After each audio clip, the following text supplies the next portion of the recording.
તમે સાંભળ્યું હશે કે માણસ ડિપ્રેશનમાં આવીને આત્મહત્યા કરી લે છે, પરંતુ જો તમને કહેવામાં આવે કે એક રોબોટે કામથી કંટાળીને આત્મહત્યા કરી તો શું તમે માનશો? જી હા, આ કિસ્સો છે દક્ષિણ કોરિયાની ગુમી સિટીનો, જ્યાં એક રોબોટે કામના બોજથી કંટાળીને સીડી પરથી કૂદીને આત્મહત્યા કરી. આ રોબોટ ગુમી સિટી કાઉન્સિલમાં કામ કરતો હતો.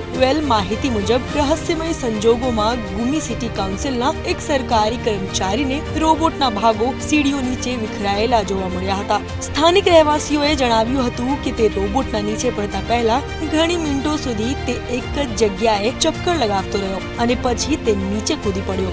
જી હા, સ્પેશિયલ ઇન્વેસ્ટિગેશન ટીમ દ્વારા ટુકડાઓ એકત્રિત કરવામાં આવ્યા છે અને કંપની દ્વારા તેનું વિશ્લેષણ કરવામાં આવશે. વાસ્તવમાં ઓગસ્ટ 2023માં પહેલો રોબોટ હતો જેને અધિકારી તરીકે નિમણૂક કરવામાં આવ્યો હતો. આ રોબોટ રોજ સવારે 9 થી સાંજના 6 વાગ્યા સુધી કામ કરતો હતો. તેની પાસે સિવિલ સર્વિસ ઓફિસરનું કાર્ડ પણ હતું.